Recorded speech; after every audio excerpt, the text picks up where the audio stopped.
பழைய பெயிண்ட் எடுக்கக்கூடிய இந்த மாதிரி லிக்விட் நம்ம வீட்லயே எப்படி செய்யறதுன்னு பாத்திரலாம். அதுக்கு ஃபர்ஸ்ட் மாஸ்க்கும் கிளவுஸும் மாட்டிக்கிடுங்க. இப்போ நம்ம குறைந்த அளவுல பெயிண்ட் ரிமூவர் செய்யறதுனால 1 லிட்டர் பாட்டில கட் பண்ணி எடுத்துருக்கோம். அடுத்ததா நம்ம சரியான அளவுல மிக்ஸ் பண்றதுக்காக 250 ml பாட்டிலோட மேல் பகுதியை மட்டும் தனியா கட் பண்ணி எடுத்துருக்கோம். அடுத்ததா இந்த மாதிரி பேக்கிங் சோடா வாங்கிக்கிடுங்க. இது பாத்தீங்கன்னா கெமிக்கல் கடையில கிடைக்கும். இப்போ இந்த பேக்கிங் சோடாவை 250 ml பாட்டிலோட பாதி அளவுக்கு போட்டுடலாம்.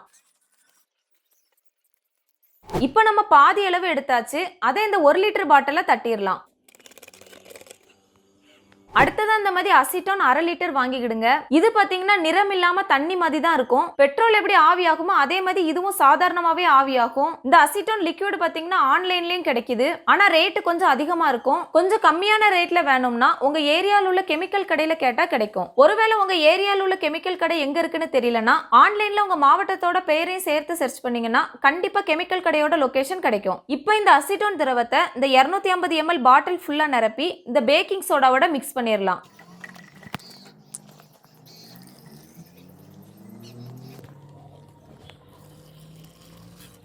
அடுத்தது அந்த மாதிரி உப்பில்லாத தண்ணியா எடுத்துக்கிடுங்க. அதாவது ஆத்து தண்ணியா இருக்கணும் அல்லது டிஸ்டில் வாட்டரா இருக்கணும். அதையும் இந்த பாட்டிலோட காவாசி அளவுக்கு நிரப்பி இதையும் சேர்த்து மிக்ஸ் பண்ணிரலாம்.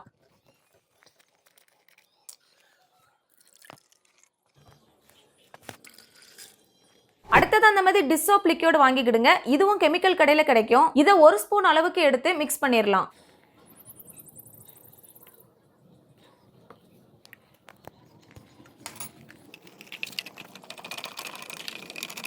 இப்போ நம்ம மிக்ஸ் பண்ண எல்லாத்தையும் மூடி வைக்கக்கூடிய பாட்டில தனியா எடுத்துடலாம். இப்படி ஊத்தி வச்சிருக்க பாட்டில சின்ன ஓட்டை கூட இருக்க கூடாது. அப்படி மூடி பக்கத்துல ஏதாவது கேப் இருந்துச்சுன்னா உள்ள இருக்கிற அசிட்டோன் ஈஸியா ஆவியாகி வெளியே போயிடும். இப்போ இது பழைய பெயிண்டை எப்படி எடுக்குதுன்னு பாக்குறதுக்காக நல்லா குலுக்கிட்டு கொஞ்சமா ஒரு பாத்திரத்துல எடுத்துடலாம்.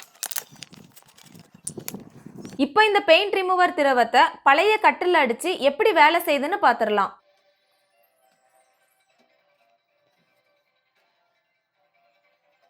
இப்போ இந்த பெயிண்ட் ரிமூவர் எப்படி வேலை செய்யுதுன்னு தெளிவா பார்க்கிறதுக்காக ரொம்ப கிட்ட போய் நேரடியா பார்த்துடலாம்.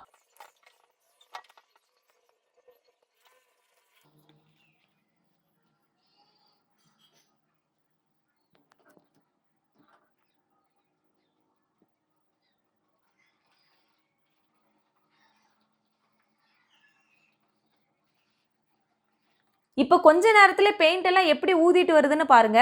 இந்த நிலையில சின்னதா ஒரு தகடு வச்சு எடுத்தாலே பழைய பெயிண்ட் ரொம்ப ஈஸியாவே வந்துருது.